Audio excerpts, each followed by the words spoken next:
A reading from the book of Genesis, chapter 29. Jacob marries Leah and Rachel.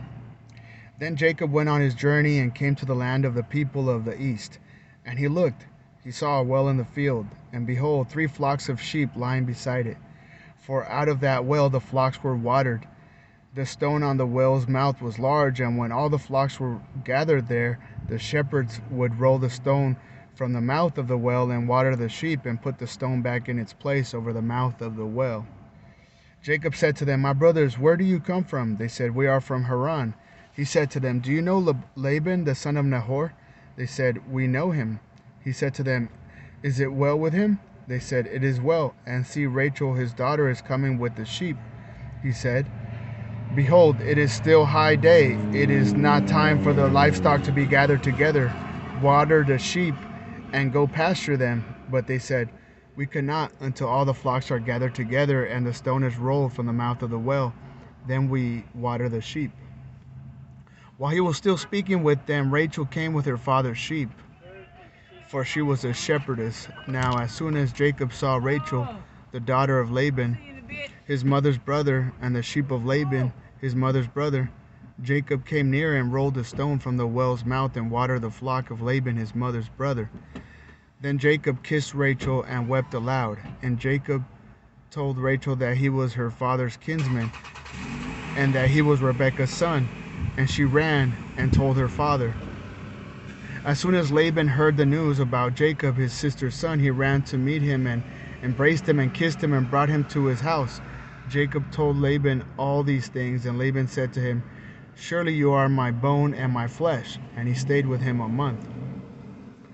Then Laban said to Jacob, "Because you are my kinsman, should you therefore serve me for nothing? Tell me, what shall your wages be?" Now Laban had 2 daughters. The name of the older was Leah, and the name of the younger was Rachel. Leah's eyes were weak, but Rachel was beautiful in form and appearance. Jacob loved Rachel, and he said, "I will serve you 7 years for your younger daughter Rachel."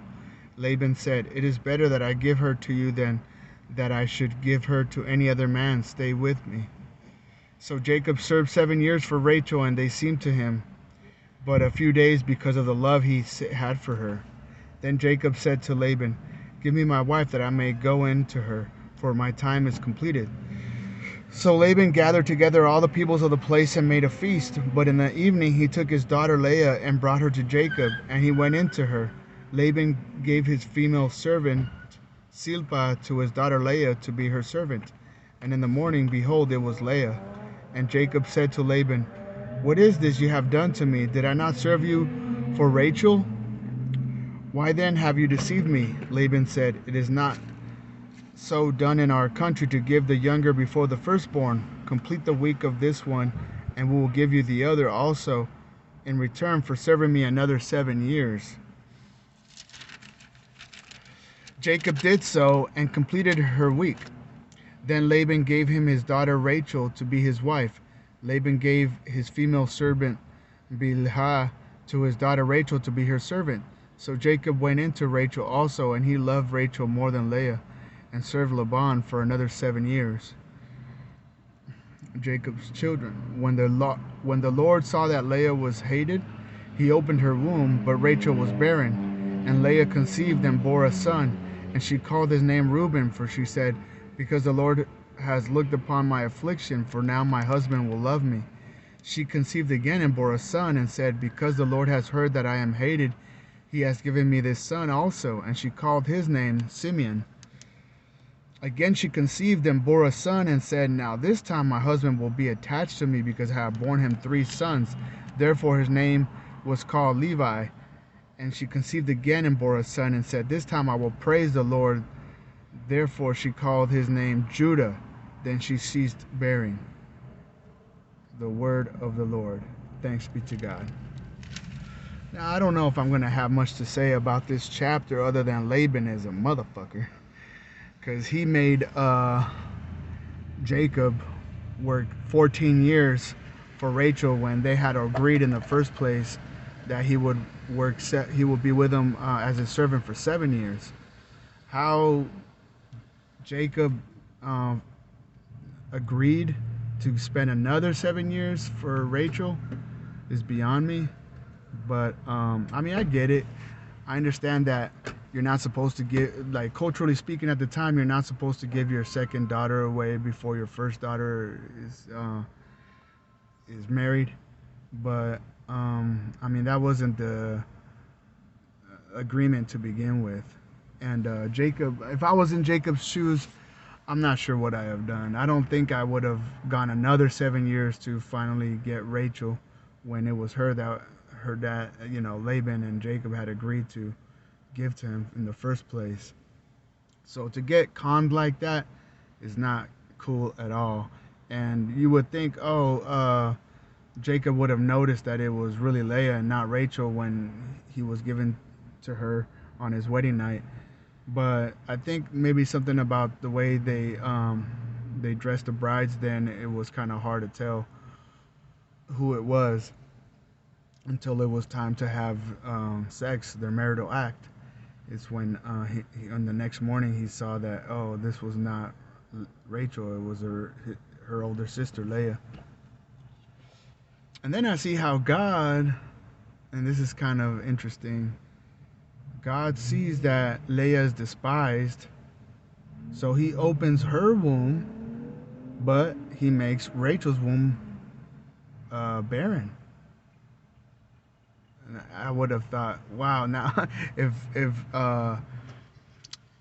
Laban was a punk, like, God was just making even it more difficult for Jacob, because he made Rachel's womb, whom Jacob really loved, barren, and couldn't give him any kids. Meanwhile, his first wife, Leah, became very fertile and gave him 4 sons. And I like the name of the 4 sons, actually. And those 4 sons are also going to fulfill the promise that God made to Abraham. Let's see, what was the first one? The first son was named Reuben, and then the second one was named Simeon, and the third one was named Levi, and lastly, the fourth son was named Judah. All four of them were boys that Leah gave to Jacob. And I find it interesting to see how God did that. I mean, God's ways are perfect. There's no way I can really argue with God. But Laban, I thought he was wrong for keeping his Rachel away from Jacob after the 7 years they had agreed to. But this is all in God's perfect plan as well. Like, maybe God allowed it because he wanted Leah to give birth to sons also, and make Abraham's descendants multiply through her as well, especially being the firstborn woman of Laban. And I just see the how much Jacob really loved Leah. I mean, how much he really loved Rachel. It didn't bother him to work 7 years for her, and it definitely didn't bother him to work another 7 years for her once he was cheated from having her the first time. And you would think, oh, well, he'll make him work maybe 2 or 3 more years, but he said, you got to work another 7 years. Wow. I don't know. Me, I probably would have just talked to Rachel and said, let's get out of here. Your dad's playing some funny business. It's not what we agreed to. That ain't right. Let's go. But I'm not Jacob. Or maybe I am. I don't know. Interesting, though. And it's also interesting that back then it wasn't so offensive to have 2 wives. I mean, God allowed it. God allowed Jacob to have Laban's oldest daughter, Leah, and also the next one in line, Rachel. He had 2 daughters from the same father-in-law. I mean, 2 wives from the same father-in-law. You don't really hear too much about that nowadays. Anyway, peace out.